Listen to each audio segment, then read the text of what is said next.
तुम तो कालू हाँक जनु लावा, बार बार मोहि लागी बोलावा। सुनत लखन के बचन कठोरा, परसु सुधारी धरेऊ कर घोरा। अब जनि देऊ दोसु मोहि लोगु, कटु बाधि बालकु बद जोगु। बाल बिलोकी बहुत में बाँचा, अब येहू मरनी भार बसांचा। कौशिक कहा छमही अपराधु, बाल दोष गुण गन्ही न साधु। खर कुठार में अकुरन कोही, आगे अपराधी गुरुद्रोही। उतर देत छोड़ो बिनु मारे, केवल कौशिक सील तुम्हारे। नाता ये ही काटी कुठार कठोरे, गुर ही उरिन होते ही श्रम थोरे। गाधि सुनु कह हृदय हसी, मुनि ही हरे हरि अरे सूझ। आय मैं खांड न ऊख मैं, अजहू ना बूझ अबूझ। तो यहाँ लक्ष्मण जो है वो निर्भीकता पूर्वक परशुराम से कह रहे हैं कि तुम तो कालू हाँक जन लावा, कि तुम तो काल को हाँक मतलब हाँक कर जबरदस्ती मेरे लिए बुला रहे हो। बार बार मोहि लागी बुलावा, बार बार मेरे लिए जबरदस्ती काल को हाँक कर बुला रहे हो, बार बार उसे मेरे लिए बुलाते हो। सुनत लखन के बचन कठोरा, लक्ष्मण जी के ये कठोर वचन सुनकर, ये कटु वचन सुनकर, परसु सुधारी धरेऊ कर घोरा, कि जो परशुराम जी हैं उन्होंने अपने परसु को सुधार कर, ठीक है, अपने भयानक फरसे को सुधार कर हाथ में ले लिया और बोले, धरेऊ मतलब धारण कर लिया, अपने फरसे को हाथ में धारण कर लिया, अपने घोर फरसे को, अपने भयानक फरसे को सुधार कर हाथ में ले लिया और बोले, अब जनि देऊ दोसु मोहि लोगु। जनि मत, दोसु दोष, है ना, कि अब मुझे कोई दोष, अब लोग मुझे दोष ना दें। कटुवादी मतलब कटु वचन बोलने वाला, कटुवादी कटु वचन बोलने वाला। बालको बालक, बद जोगु वध योग्य, कि कटु वचन बोलने वाला जो ये बालक है, ये कड़वा बोलने वाला जो बालक है, ये मारे जाने के ही योग्य है, ये वध के ही योग्य है। बाल बिलोकी बहुत में बांचा, कि बालक समझकर, बिलोकना समझकर जानकर, कि बालक जानकर समझकर बहुत में बांचा, इसे बहुत बचाया, इसे मैंने बहुत बचाया, मैंने इसे मारा नहीं। अब येहू मरनी भार बसांचा, लेकिन अब ये सांचा सच में, लेकिन अब ये सचमुच मृत्यु को प्राप्त होगा, अब ये मृत्यु को प्राप्त होगा। मरनिहार मतलब मरने वाला, लेकिन ये सचमुच मरने वाला है, अब ये सचमुच मृत्यु को प्राप्त होगा। बीच में आकर जो विश्वामित्र जी हैं वो कहते हैं, कौशिक कहा क्षमिहूँ अपराधु। विश्वामित्र जी ने कहा क्षमिया मतलब क्षमा करें, अपराधु अपराध। विश्वामित्र जी ने कहा कि हे भगवान, हे मुनिवर, आप इस अपराध की क्षमा कर दीजिए, इसको क्षमा कीजिए। बाल दोष गुण गनही न साधु, कि जो बाल हैं, जो बच्चे हैं, जो बालक हैं, बालकों के दोष और गुण गनही गिनते नहीं हैं, है ना। बाल और बालकों के जो दोष और गुण हैं, साधु उन्हें नहीं गिनते हैं, उन्हें बालक समझकर क्षमा कर देते हैं। तो परशुराम जी उनकी बात सुनकर कहते हैं, खर कुठार में अकुरन को ही, कि एक तो मेरा ये फरसा जो है ये इतनी तीखी धार वाला है, ठीक है। एक तो जो मेरा फरसा है, खर मतलब तेज, एक तो जो मेरा फरसा है ये तेज है, और मैं अकुरन को ही, अकुरन करुणाहीन, और मैं करुणाहीन और अति क्रोधी, को ही क्रोधी, और मैं करुणाहीन और क्रोधी हूँ, और आगे अपराधी गुरुद्रोही, और जो मेरे सामने खड़ा है वो जो है वो गुरुद्रोही है ना। ये मेरे सामने उत्तर दिए जा रहा है और अपने गुरु की भी बात नहीं रख रहा है, तो ये गुरुद्रोही है। कि एक तो मेरा जो फरसा है उसकी धार इतनी तेज है और इतना कठोर ये मेरा फरसा है, और मैं करुणाहीन हूँ, मैं किसी पर करुणा नहीं करता, अति क्रोधी हूँ, और मेरे सामने गुरुद्रोही खड़ा है। उत्तर देत छोड़ो बिनु मारे, और जो मुझे बार बार पलटकर उत्तर पर उत्तर दिए जा रहा है, और उसे मैं बिना मारे छोड़ रहा हूँ, उसे मैं बिना मारे छोड़ रहा हूँ। क्यों छोड़ रहा हूँ? केवल कौशिक शील तुम्हारे, के केवल कौशिक शील तुम्हारे, कि हे विश्वामित्र, हे कौशिक, तुम्हारे शील स्वभाव के कारण, ठीक है, तुम्हारे स्वभाव के कारण मैं इसे तुम्हारे प्रेम से, तुम्हारे शील व्यवहार से मैं इसे छोड़ रहा हूँ। ठीक है, इसे मैं मार नहीं रहा हूँ। नाता ये ही काटी कुठार कठोरे, नहीं तो यहीं पर इसे इस कुठार, कुठार अर्थात जो कुठार मतलब जो कठोर है ना, नहीं तो यहीं पर मैं इसका वध कर देता, नहीं तो इस कठोर कुठार से, इस कठोर फरसे से काट कर मैं इसका वध कर देता। और गुरु ही उऋण होते हूँ श्रम थोड़े, और गुरु के ऋण से, गुरु उऋण, उऋण मतलब उ ऋण, ऋण मुक्त। ठीक है, कि गुरु के ऋण से भी थोड़े ही श्रम में मुक्त हो जाता। यदि तुम्हारा शील स्वभाव को मैं ना देख रहा होता, तुम्हारे शील स्वभाव के कारण मैं इसका वध नहीं कर रहा हूँ, नहीं तो इसे इस कठोर कुठार से काट कर थोड़े ही श्रम में मैं गुरु के ऋण से भी मुक्त हो जाता, मैं ऋण मुक्त हो जाता गुरु के ऋण से, है ना। गाधी सुनो के हृदय हसी, मुनि हरिहरे सूज। गाधी सुनो, गाधी के जो पुत्र हैं यानी विश्वामित्र जी, वो हृदय में हंस रहे हैं, हृदय हंसी, हृदय में हंस रहे हैं, मनी मन हंस रहे हैं, मुस्कुरा रहे हैं। मुनि हरि अरे सूज, के मुनि को तो सब जगह हरा ही हरा सूझ रहा है, अर्थात अभी तक इनको कोई ऐसा योद्धा मिला नहीं है जिससे वे हारे हों, है ना। तो उन्हें सर्वत्र विजयी होने की ही, सर्वत्र उन्हें अपनी विजय ही नजर आती है कि उन्हें कोई हरा नहीं सकता, है ना। तो उनको हरा ही सूझ रहा है। ऐसा बोलते हैं ना, सावन के अंधे को हरा ही हरा दिखाई देता है, क्योंकि उसने अंतिम बार देखा ही वही है कि सब चीज़ हरी थी, है ना। तो इसलिए कह रहे हैं कि इन्होंने जो है वो कभी हार नहीं देखी है, विजय ही देखी है, इसलिए इनको ऐसा लग रहा है कि ये इनको भी साधारण क्षत्रिय मान रहे हैं, राम और लक्ष्मण को भी साधारण क्षत्रिय मान रहे हैं, और इन्हें लगता है कि ये इनसे भी विजय प्राप्त कर लेंगे। अयमय खांड न ऊखमय, अजहू न बूझ अबूझ, कि अयमय मतलब लोहा, लोहे की खांड, खड़ग, खांड मतलब खड़ग मतलब तलवार, लोहे की तलवार को ये ऊखमय, ऊख होता है गन्ना, गन्ने की खांड समझ रहे हैं। ये लोहे की जो तलवार है उसको गन्ने की खांड समझ रहे हैं, लोहे की जो लोहमयी जो खड़ग है उसे गन्ने की बनी हुई समझ रहे हैं, ये गन्ने की खांड समझ रहे हैं जो मुंह में जाते ही गल जाएगी, है ना। हम खांड खाते हैं ना, तो शक्कर जो होती है वो मुंह में जाके ही गल जाती है। तो कहते हैं ये ना लोहे की जो खड़ग है, लोहे की जो तलवार है उसे गन्ने की खांड समझ रहे हैं, ये जो मुंह में लेते ही गल जाए। लेकिन अभी भी मुनि जाने क्यों नासमझ बने हुए हैं, अजहू ना बूझ अबूझ, अभी भी ये बूझ नहीं रहे हैं, जान नहीं रहे हैं, नासमझ बने हुए हैं, ये राम और लक्ष्मण के प्रभाव को समझ नहीं रहे हैं।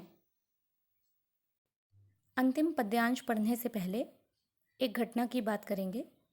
कहा जाता है कि एक बार परशुराम के पिता जमदग्नि जी को अपनी पत्नी रेणुका पर अत्यधिक क्रोध आया, और उन्हें इतना क्रोध आया कि उन्होंने अपने चारों पुत्रों से अपनी माता का वध करने के लिए कहा। तो उनके तीन पुत्रों ने अपनी माता का वध नहीं किया, किंतु परशुराम जी ने पिता की आज्ञा मानकर अपनी माँ का वध कर दिया। फिर जमदग्नि जी जो हैं वो अपने पुत्र परशुराम से बेहद प्रसन्न हो जाते हैं और उनका क्रोध भी शांत हो जाता है। तो वे परशुराम को कुछ मांगने के लिए कहते हैं। तो परशुराम जी कहते हैं कि उनकी माता को वे पुनर्जीवित कर दें और इस स्मृति को सबके मस्तिष्क से हटा दे, किसी को भी इस घटना की कोई याद ना रहे। तो इस तरह इस घटना के आधार पर ये कहा जाता है बेटा कि वो माता पिता के ऋण से मुक्त हो गए थे। ऐसा माना जाता है कि माता पिता और गुरु का ऋण चुकाना हमारे लिए संभव नहीं है, लेकिन परशुराम जी के लिए ये कहा जाता है क्योंकि उन्होंने अपने पिता की आज्ञा का पालन किया और अपनी माता को भी पुनर्जीवित कर लिया, अपनी माता की भी जान बचाई, इसलिए उनके लिए ऐसा कहा जाता है कि वे माता पिता के ऋण से मुक्त हो गए थे। तो अब इसको हम शुरू करते हैं। अभी तक हमने पढ़ा था कि जो विश्वामित्र जी हैं वो मन में सोच रहे हैं कि ये तो लोहे की बनी खांड को ऊख की बनी, गन्ने की बनी खांड समझ रहे हैं, अर्थात ये राम और लक्ष्मण के प्रभाव को अभी समझ नहीं रहे हैं, ये अभी नासमझ बने हुए हैं। तो लक्ष्मण जी जो हैं वो कहते हैं, कहेऊ लक्ष्मण मुनि सील तुम्हारा। लक्ष्मण जी कहते हैं कि हे मुनि, आपके शील स्वभाव के बारे में कौन नहीं जानता है, कौन नहीं जानता है, विदित संसारा, पूरे संसार को इसके बारे में विदित है, आपके व्यवहार के बारे में पूरा संसार भली भांति जानता है, आपके शील स्वभाव को सब जानते हैं। माता पिता ही उऋण भय नीके, माता पिता के ऋण से, उऋण ऋण मुक्त होना, कि माता पिता के ऋण से तो आप भली प्रकार से, नीके अच्छी तरह से, कि माता पिता के ऋण से तो आप अच्छी तरह से मुक्त हो गए थे। अब गुरु ऋणु रहा सोचूं बड़ी जी के लगता है अब गुरु ऋण के बारे में आप बहुत ही चिंतित हैं। बड़ जी के मतलब जी में, मन में आपके बेहद चिंता है कि गुरु के ऋण से आप कैसे मुक्त हों। सो जनु हमरे ही माथे काढ़ा, तो ये आपका गुरु का ऋण है, सो जनु ये हमारे ही माथे काढ़ा, कि अभी आप हमारे ही माथे, हमारे ही सिर पर डाल रहे हो। दिन चले गए ब्याज बड़ बाढ़ा, पर दिन बहुत ज़्यादा बीत गए हैं, अब तक तो ब्याज भी बहुत बढ़ गया होगा, बाढ़ा बढ़ गया होगा, कि अब तो ब्याज भी बहुत बढ़ गया है। अब आनीय व्यवहरिया बोली, आनीय बुला लाओ, आनीय बुलाना, ठीक है, ले आना, बुलाना। व्यवहरिया जो हिसाब किताब करे, हिसाब किताब करने वाला, कि अब तो किसी हिसाब किताब करने वाले को बुला लाओ। तुरंत देऊं मैं थैली खोली, और मैं तुरंत ही अपनी थैली खोलकर आपका गुरु ऋण भी चुका दूंगा, और आप गुरु के ऋण से भी मुक्त हो जाएंगे। देखिए यहाँ पर लक्ष्मण जो हैं वो क्या कर रहे हैं, परशुराम जी पर व्यंग्य कस रहे हैं, कटाक्ष कर रहे हैं कि आप माता पिता के ऋण से तो मुक्त हो ही गए थे, अब लगता है कि गुरु का जो ऋण बाकी है उसके लिए आपके जी में बहुत सोच है, आप बहुत चिंतित हैं, आप बहुत सोच विचार कर रहे हैं उसके लिए। तो और ऐसा लगता है कि आपने ये जो आपका गुरु का ऋण है वो हमारे ही माथे पर चढ़ा दिया है, हमारे ही सिर पर भी आ गया है, और बहुत दिन बीत चुके हैं तो इसका ब्याज भी बहुत बढ़ गया होगा। आप जाकर किसी हिसाब करने वाले को बुला लाइए, तो मैं तुरंत ही अपनी थैली खोलकर वो दे दूं और आप गुरु ऋण से भी मुक्त हो जाएं, है ना। सुनी कटु वचन कुठार सुधारा, लक्ष्मण जी के इन कटु वचनों को सुनकर परशुराम ने अपना कुठार, फरसा, है ना, सुधारा, अपना फरसा ठीक किया, है ना, अपना फरसा हाथ में थोड़ा हिलाया और संभाला, उसको संभाला, थोड़ा ठीक किया। हाय हाय सब सभा पुकारा, और पूरी सभा में जो लोग वहाँ थे वो हाय हाय पुकारने लग गए। हाय हाय पुकारना अर्थात किसी अनहोनी की जब स्थिति हो तो उस समय लोग जो हैं वो हाय हाय करने लग जाते हैं कि अब तो कोई अनहोनी ही होगी, है ना। तो पूरी सभा जो है वो हाय हाय पुकारने लग गई कि अब तो परशुराम जी अत्यंत क्रोधित हो गए हैं, अब तो कोई अनहोनी ही होगी। लक्ष्मण जी ने कहा, भृगुबर परसु देखावहु मोही, भृगुबर परसु देखावहु मोही, विप्र बिचारी बचों निप्रदोही, कि भृगुवर, ये जो भृगुवंश के हैं, भृगुवर कौन, परशुराम जी, ये बार बार मुझे अपना फरसा दिखा रहे हैं, दिखाबहु मोही, अपना फरसा मुझे दिखा रहे हैं। विप्र बिचारी, विप्र ब्राह्मण, बिचारी जानकर, कि ब्राह्मण जानकर, बचों नृपद्रोही, नृपद्रोही राजा का द्रोही, क्योंकि वो राजाओं के द्रोही हैं ना, क्षत्रिय कुल के द्रोही हैं, क्षत्रियों के शत्रु हैं, उन्होंने खुद ही बोला था ना, क्षत्रिय कुल द्रोही। तो बोलते हैं कि ब्राह्मण जानकर मैं राजाओं के इस द्रोही को या क्षत्रियों के इस द्रोही को बख्श रहा हूँ। ये जो परशुराम जी हैं बार बार मुझे अपना फरसा दिखा रहे हैं, है ना, ये ब्राह्मण देवता मुझे बार बार अपना फरसा दिखा रहे हैं, भृगुश्रेष्ठ मुझे फरसा दिखा रहे हैं, और पर ये जो राजाओं के शत्रु हैं, मैं इन्हें ब्राह्मण समझकर मैं राजाओं के शत्रु को बार बार बख्श रहा हूँ। मिले न कबहू सुभट रण गाढ़े, कि ऐसा लगता है कि आपको कभी मिलूँ न कभी, आपको कभी मिले नहीं है। सुभट अच्छे भट, अच्छे योद्धा, रण गाढ़े, के रण क्षेत्र में आपको लगता है, रण क्षेत्र में आपको, गाढ़े मतलब अच्छे, ठीक है, सुभट अच्छे योद्धा, तो आप लगता है कि आपको रण क्षेत्र में अच्छे योद्धा नहीं मिले हैं, वीर योद्धा नहीं मिले हैं। द्विज देवता मतलब ब्राह्मण देवता, ब्राह्मण देवता घर ही के बाढ़े, घर ही, घर के, बाढ़े मतलब बड़े, कि जो ये द्विज देवता हैं, हे ब्राह्मण देवता, आप तो अपने घर में अपने आप में ही बड़े हैं, कि आपको कोई अच्छे योद्धा मिले नहीं हैं जिनसे भी आपका युद्ध हुआ है, आप तो घर के ही जो हैं वो श्रेष्ठ योद्धा हैं, अपने आप में ही श्रेष्ठ योद्धा हैं, आपको कभी लगता है कोई अच्छे योद्धा मिले नहीं हैं।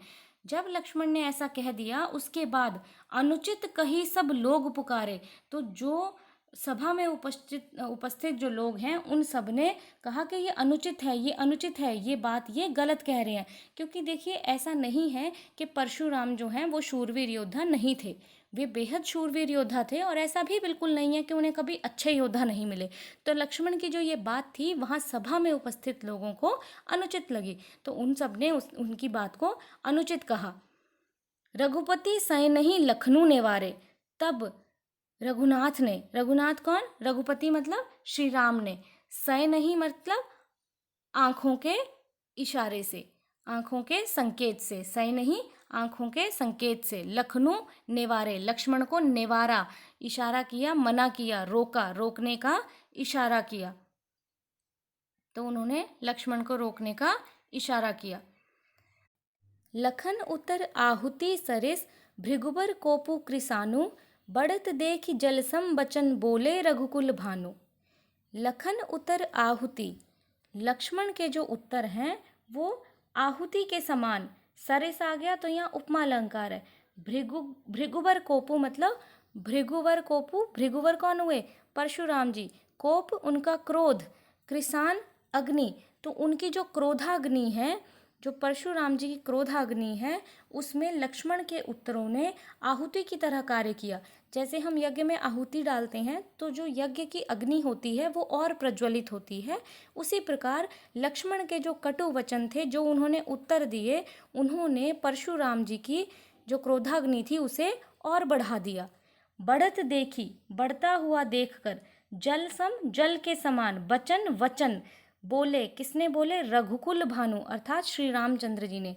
तो परशुराम जी की जो बढ़ती हुई क्रोधाग्नि है उसको देखते हुए रघुकुल के सूर्य श्री रामचंद्र जी ने, श्री राम ने जल के समान शांत करने वाले शीतल वचन बोले, और उनके वचनों को सुनकर परशुराम जी का क्रोध शांत हो गया।